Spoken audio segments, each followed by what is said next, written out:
Jemaat yang dikasihi Yesus Kristus, kita berada pada minggu pertama Prapaskah, yaitu Minggu Palmarum. Perjalanan Kristus memasuki puncak penderitaan disebut Minggu Pasio, Minggu Sengsara.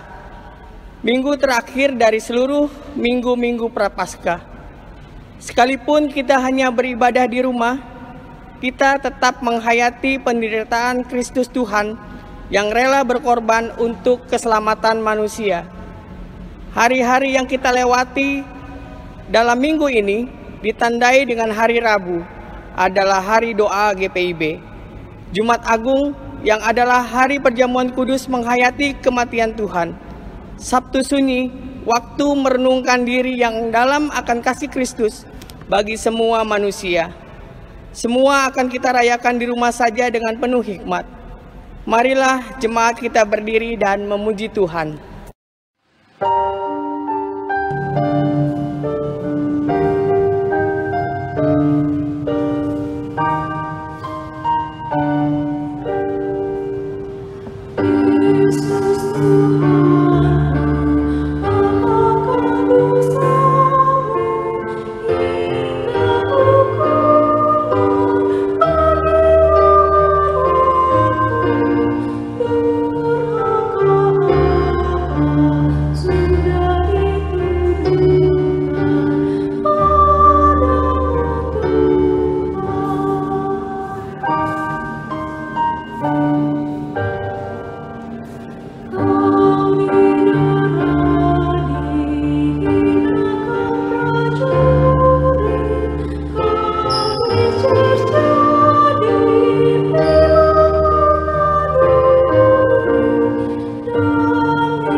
Pertolongan kita adalah dalam nama Tuhan yang menjadikan langit dan bumi.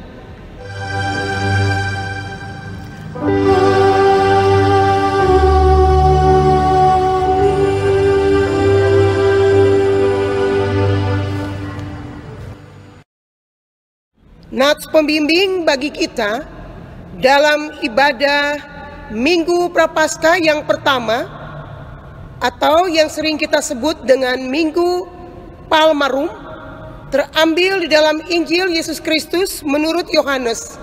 Yohanes pasalnya yang ketiga pada ayat yang ke-17. Sebab Allah mengutus anaknya ke dalam dunia bukan untuk menghakimi dunia, melainkan untuk menyelamatkannya oleh Dia. Kasih karunia dan damai sejahtera dari Allah Bapa kita dan dari Kristus Yesus Juru Selamat kita menyertai jemaat sekalian.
Jemaat yang dikasihi Tuhan, hari-hari yang kita lalui di minggu yang telah berlalu, pastilah penuh dengan kesalahan yang kita lakukan terhadap sesama, baik disengaja maupun tidak.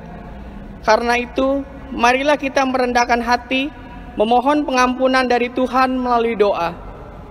Ya Allah penyayang dan pengasih, kami mengaku kepadamu bahwa kami telah berbuat kesalahan di antara sesama kami, baik dengan pikiran, perkataan, maupun perbuatan kami. Kasihanilah kami dan ampunilah dosa-dosa kami, agar kami layak menjadi anak-anak-Mu. Dalam nama Tuhan Yesus, sumber pengampunan, kami berdoa.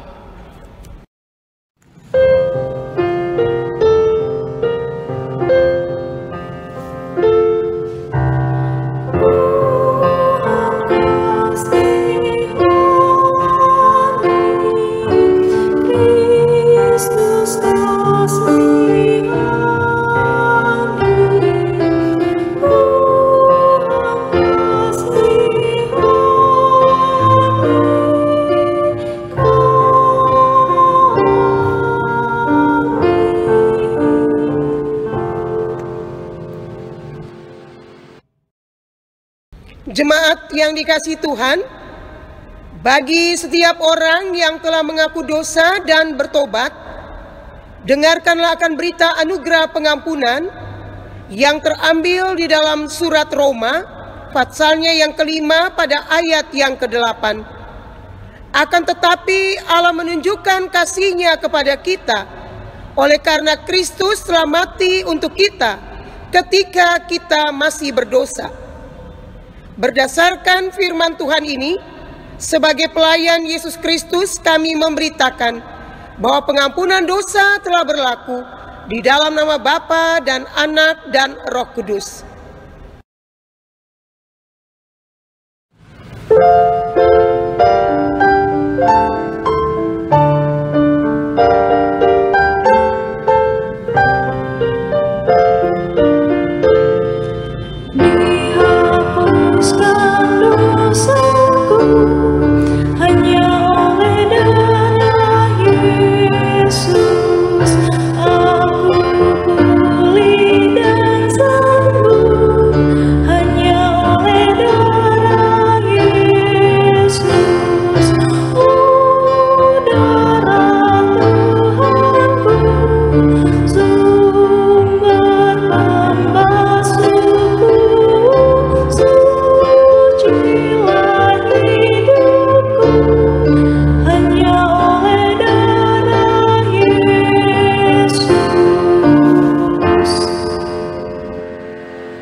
Jemaat yang dikasihi Tuhan, sebagai orang-orang yang telah menerima anugerah keselamatan di dalam Yesus Kristus, marilah kita berdiri untuk mendengarkan perintah hidup baru yang terambil di dalam Injil Yesus Kristus menurut Yohanes.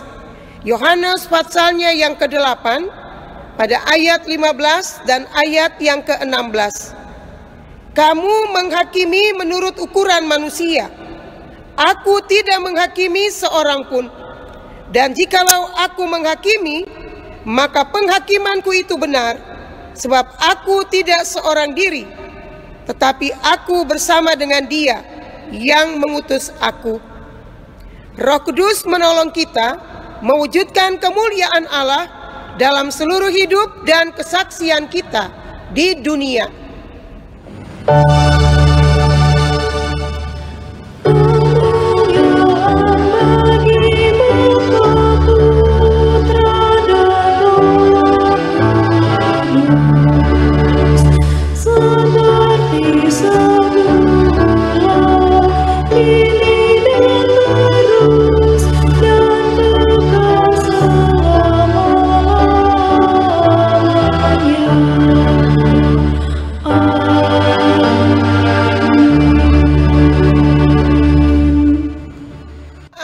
Dikasih Tuhan, mari kita mempersiapkan hati dan seluruh hidup kita untuk menerima firman. Kita berdoa mohon bimbingan dari Roh Kudus. Ya Bapa pengasih dan penyayang, Kami berterima kasih karena Engkau menuntun kami melewati minggu-minggu Prapaskah sampai kami berada di minggu Prapaskah yang pertama. Kini kami membuka hati dan seluruh hidup kami untuk menerima sabda-Mu. Biarlah Roh Kudus-Mu memenuhi kami semua. Bukakanlah pengertian kami, supaya kami dapat memahami firman dengan baik dan dapat melakukannya dalam hidup beriman kami setiap hari. Berbicaralah Bapa dalam kuasa Roh Kudus-Mu, sebab kami anak-anak-Mu sedia mendengarkannya. Demi Kristus yang adalah firman yang hidup, kami berdoa kepada Bapa di surga. Amin. Jemaat, marilah berdiri untuk mendengarkan firman Tuhan. Hosiana.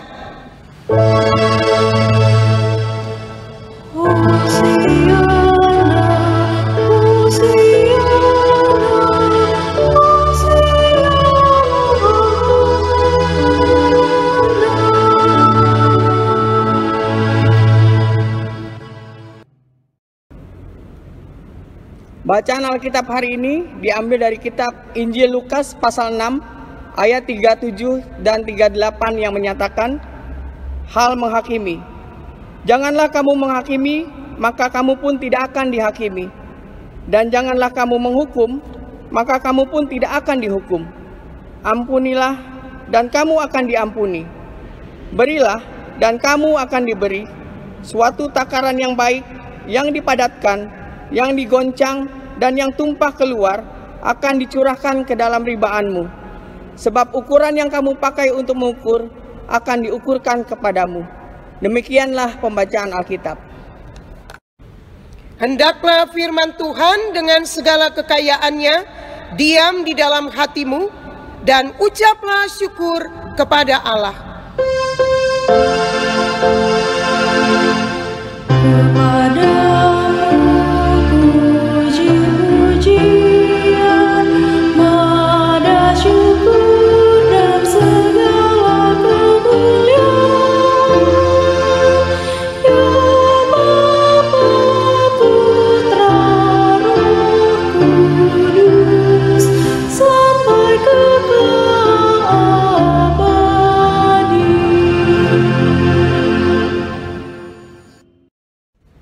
Selamat pagi jemaat, apa kabar?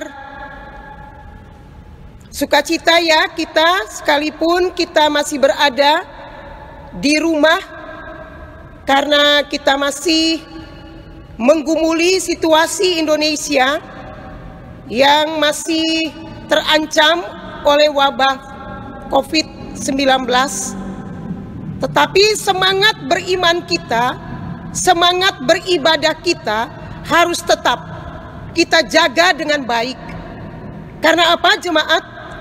Ternyata Tuhan menuntun kita semua dari Prapaskah yang ke-6 sampai kita berada pada Prapaskah yang pertama. Tuhan menyelamatkan kita dari minggu ke minggu, dari hari ke hari dalam keadaan yang sehat. Jemaat yang dikasihi Tuhan, pembacaan pada hari ini berbicara di sekitar hakim dan hukum. Dua hal ini sangat berkaitan satu dengan yang lain. Tetapi kata dihakimi dan kata dihukum ini adalah dua kata yang pasif. Artinya ketika Lukas menuliskan perikop pembacaan ini berbicara di sekitar kasih. Dan itu dimulai dari Imamat Fatsalnya yang ke-19 pada ayat 17 dan ayat yang ke-18. Ketika dituliskan Imamat 19 ayat 17 dan 18, sebenarnya Lukas berbicara untuk kasih yang harus dinyatakan dalam suatu keadaan yang umum untuk semua manusia. Tetapi dipahami oleh orang-orang Yahudi bahwa kasih yang dikatakan di dalam Lukas ini adalah kasih yang ditujukan kepada golongan tertentu, kepada bangsa tertentu. Kenapa demikian? Sebab orang Israel atau orang-orang Yahudi lebih bersifat tertutup, eksklusif. Ketika disebutkan tentang kebangsaan Yahudi, maka itu berarti hanya orang-orang yang disebut sebagai umat Allah. Di luar daripada itu, mereka tidak mengakuinya. Sementara Lukas berbicara kepada manusia secara umum. Dan jemaat, Lukas pasalnya yang ke-6 ada di dalam bagian yang kita sebut khotbah di bukit.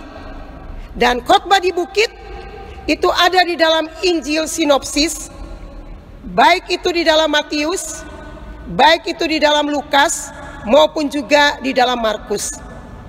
Dan Yesus menyampaikan suatu pengajaran untuk para pengikutnya, untuk murid-muridnya. Apa yang dikatakan dengan sikap atau hidup yang etis moral. Bagaimana bisa berkelakuan yang baik? Bagaimana bisa mempertahankan kehidupan moral yang baik? Dan itu dimulai ketika dikatakan, janganlah kamu menghakimi. Ada banyak orang yang sering tanpa kita sadari suka menghakimi satu dengan yang lain. Dan seringkali penghakiman itu bukan karena kita saksikan dengan mata kita, tetapi seringkali penghakiman itu berdasarkan kata orang. Penghakiman itu seringkali berdasarkan apa yang kita dengar.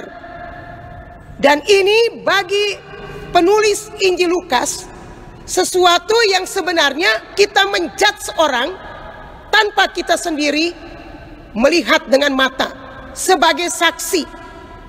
Karena baik hakim maupun hukum, ini keduanya ada di dalam suatu aturan main yang menunjukkan kepada undang-undang yang harus dilakukan. Sehingga Lukas tidak mau orang berlaku merendahkan hukum. Apalagi ketika kita bicara tentang hukum. Hukum itu berarti kita mengambil suatu keputusan. Dan keputusan ini adalah suatu keputusan yang benar, yang adil, tidak berimbang, tidak hanya berat sebelah. Dan bagi Lukas, kalau orang membicarakan hukum, dia harus bisa mempertanggungjawabkan itu secara benar di hadapan Allah. Karena itu sebenarnya Lukas mau katakan, tidak ada manusia yang bisa menghakimi. Dan tidak ada manusia yang bisa menghukum. Sebab manusia pada dasarnya kita semua ini berdosa. Tidak ada manusia yang benar di hadapan Allah. Hari ini firman katakan, ketika terjadi Minggu Palmarum, Yesus sedang berada pada puncak penderitaan. Dan di puncak penderitaan, sebenarnya inilah yang harus manusia pikul. Dia harus menghadapi hukuman akibat dari dosa dan kesalahannya. Tapi Yesus bersedia untuk memberikan dirinya dihakimi oleh dunia dan manusia. Dia yang harus memikul segala dosa kita di dalam tubuhnya, supaya manusia dibebaskan dari penghukuman. Sama seperti Natspo, pembimbing kita tadi katakan, bahwa ia datang ke dunia ini bukan untuk menghakimi dunia, melainkan untuk menyelamatkannya. Karena itu jemaat, kita harus melihat dalam diri kita, sedalam-dalamnya di Minggu Palmarum ini. Apakah kita layak untuk menghakimi sesama? Apakah kita layak untuk menjatuhkan sebuah keputusan yang kita anggap benar dalam menghukum seseorang? Sementara Yesus tidak pernah menghakimi dan Yesus tidak pernah menghukum, karena Dia Allah yang penuh dengan belas kasihan. Dia Allah yang penuh dengan kemurahan. Kalau kita baca di dalam Mazmur 103, dikatakan di sana, seperti Bapa sayang kepada anak-anaknya, demikian Tuhan sayang kepada orang yang takut akan Dia. Sejauh timur dari barat, demikian dijauhkannya daripada kita pelanggaran-pelanggaran kita. Karena itu jemaat, mari kita renungkan firman ini dalam hidup beriman kita. Kita harus lebih hidup saling mengasihi satu dengan yang lain. Bukan karena kita satu jemaat, bukan karena kita satu keturunan, bukan juga karena kita adalah orang-orang yang ada di dalam satu keluarga. Tapi yang harus kita lihat, kita semua adalah milik ciptaan Allah. Allah telah berkorban untuk kita semua. Karena itu kita belajar dari kasih Kristus yang mau berkorban tanpa memandang bulu, tanpa memandang suku. Dia rela untuk mati demi untuk keselamatan kita manusia. Karena itu biarlah kita semua hidup saling mengampuni, saling mengasihi, agar di dalam kehidupan yang saling mengampuni, saling mengasihi, kita mendukung apa yang telah diperbuat oleh Kristus dalam karya penyelamatannya bagi dunia dan manusia. Amin.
Jemaat yang dikasihi Tuhan, bersama dengan semua orang percaya di segala abad dan di setiap tempat, marilah kita berdiri dengan sikap yang sempurna, dengan hati dan mulut kita ikrarkan pengakuan iman rasuli.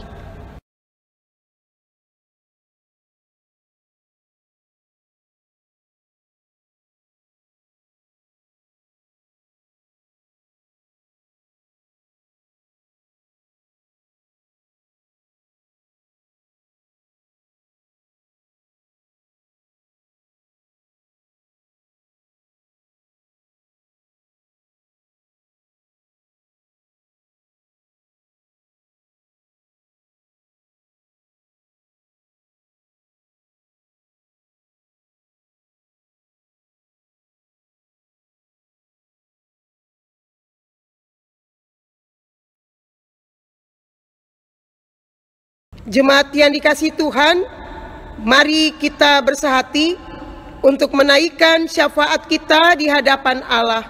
Mari kita berdoa. Bapa pengasih dan penyayang, kami berterima kasih kepadamu atas firman yang menyapa kami pada pagi ini. Engkau mengajar kepada kami semua, supaya kami jangan hidup saling menghakimi, dan kami juga jangan hidup mengambil keputusan untuk menghukum sesama, dengan penghukuman yang kami sendiri lakukan tanpa dapat membuktikan kebenarannya. Semua kami belajar dari Tuhan Yesus yang tidak pernah menghakimi manusia dan yang tidak juga menghukum seorang pun. Justru Tuhan yang mengalami penghukuman ganti manusia.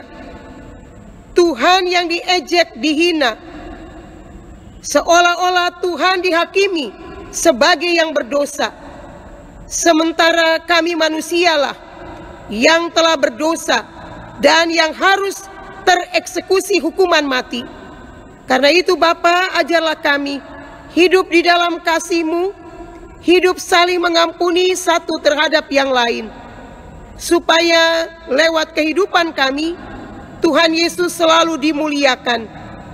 Bapa pengasih dan penyayang, kami berdoa untuk Indonesia yang masih dalam ancaman wabah virus corona. Ya Tuhan, mohon belas kasihan-Mu. Ya Tuhan, kami mohon kepadamu, biarlah kuasa-Mu yang ajaib menghapus pergi seluruh virus bakteri dari corona ini, supaya kami diselamatkan dan kami boleh berada dalam kondisi yang lega. Tuhanlah yang dapat melakukan semua ini. Tuhan yang memberkati pikiran pemerintah dalam mengatasi virus corona ini. Tuhan yang memakai pikiran para dokter, upaya para medis untuk dapat mengobati dengan tepat orang-orang yang terinfeksi, bahkan juga mereka yang sebagai ODP, supaya Bapa tidak ada yang mengalami korban yang banyak. Tuhan menghibur yang berduka cita, Tuhan menyembuhkan yang sakit. Mari Bapa, kami menyerahkan Indonesia dan sekitarnya, bahkan dunia yang sedang menghadapi wabah virus corona ini. Bapa pengasih dan penyayang, kami juga berdoa untuk jemaat yang mempersiapkan diri memasuki hari-hari raya di minggu-minggu Palmarum ini. Kami akan beribadah di hari Rabu untuk doa GPIB. Kami akan beribadah di hari Jumat Agung. Kami juga akan menyaksikan Sabtu Sepi dan juga Hari Raya Paskah. Semuanya diadakan di rumah ya Bapa. Buatlah umat-Mu bersukacita untuk beribadah di hari-hari tertentu itu. Dan Tuhan tambahkan terus iman dan percaya kami. Tuhan sembuhkan orang-orang tua kami, Ibu Emi Kotera yang menghadapi kemo, juga Oki. Tuhan mau jamah, Tuhan mau sembuhkan dengan kuasa Tuhan yang ajaib.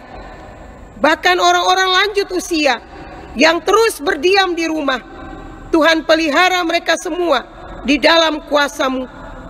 Ya Bapa pengasih dan penyayang, kami juga berdoa untuk pembangunan gereja rumah serbaguna ini.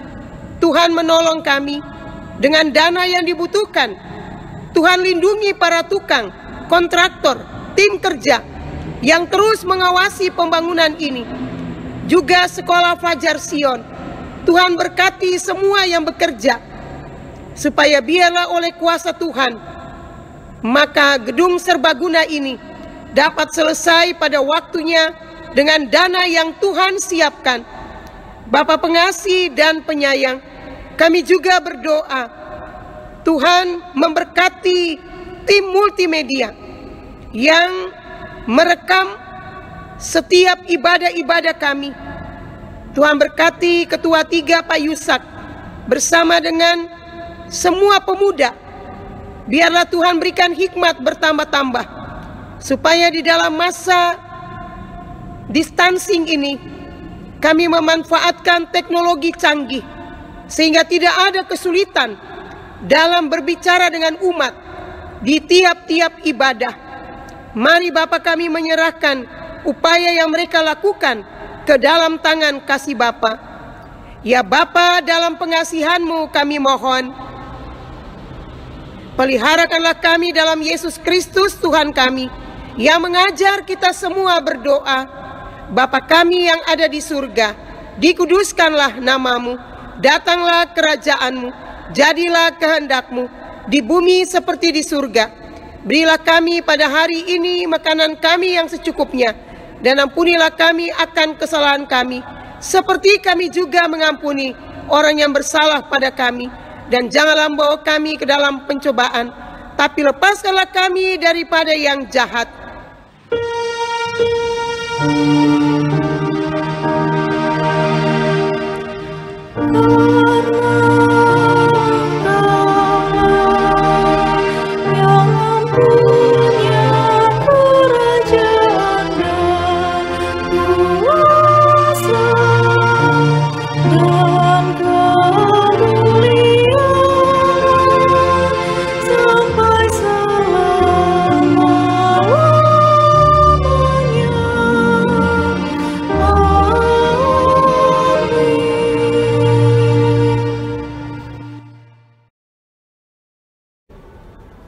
Jemaat yang dikasihi Tuhan, menghayati akan kebaikan-kebaikan Tuhan yang Tuhan berikan dalam hidup kita.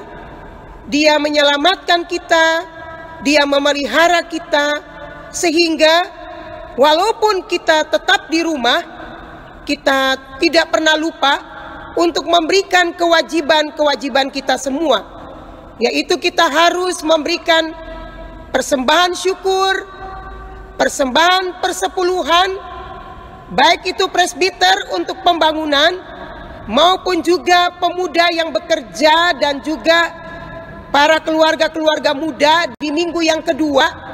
Kita juga memberikan persembahan persepuluhan, juga persembahan janji iman.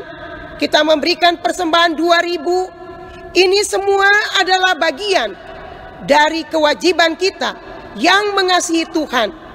Percayalah jemaat, kalau kita ingat dan kita memberikannya, baik itu lewat rekening maupun kita bawa ke gereja, Tuhan pasti akan memberkati kita dengan berkat-berkat-Nya yang melimpah.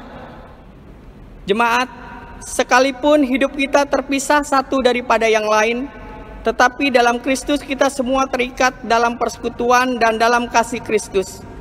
Minggu pertama ini semua presbiter akan mengantar persembahan persepuluhan pembangunan kepada Tuhan dan persembahan syukur atas kebaikan Tuhan yang sudah dialami, janji iman, mata uang 2.000, dan semua persembahan akan dikirim ke rekening gereja atau diantar ke kantor gereja ketika kantor dibuka.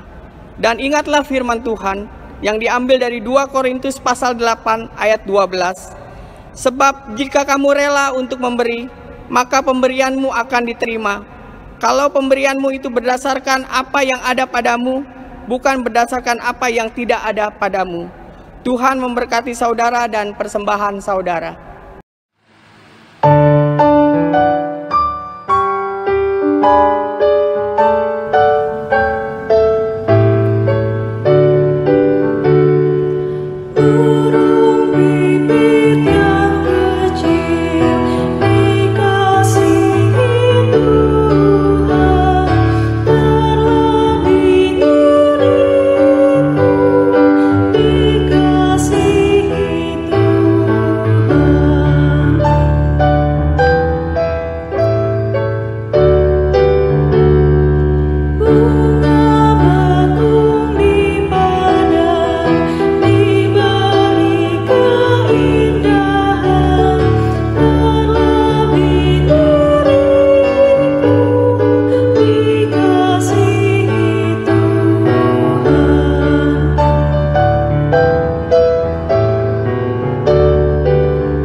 Burung yang besar kecil, bunga indah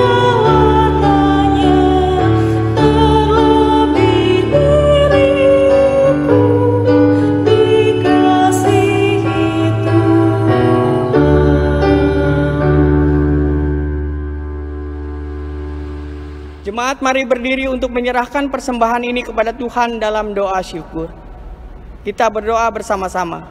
Ya Tuhan, terimalah persembahan syukur kami, yaitu jemaat yang telah Engkau selamatkan.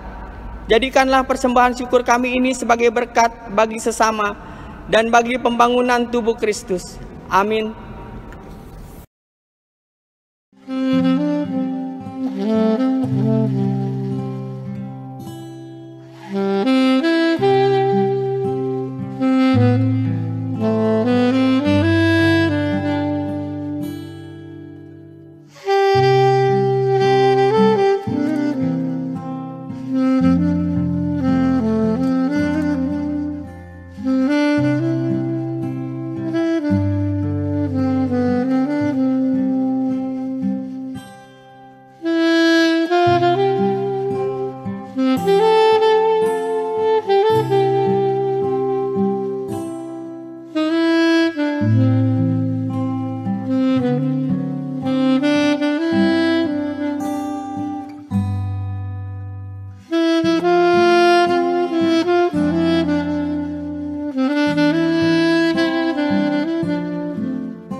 Jemaat yang dikasihi Tuhan, mari kita kembali dalam hidup kita sehari-hari, dan firman Tuhan yang telah kita dengar dapat kita lakukan dalam hidup beriman kita.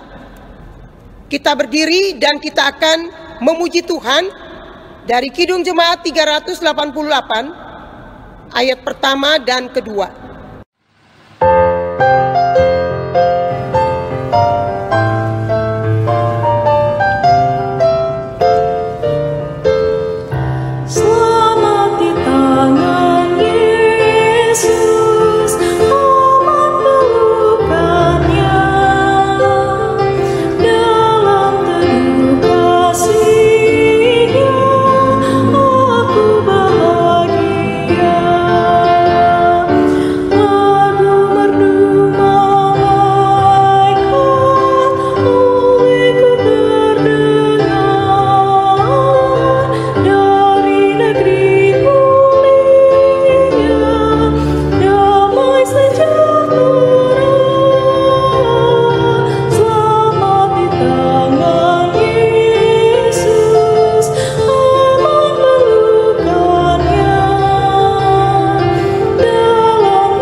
Arahkanlah hati dan pikiranmu kepada Tuhan dan terimalah berkat-Nya.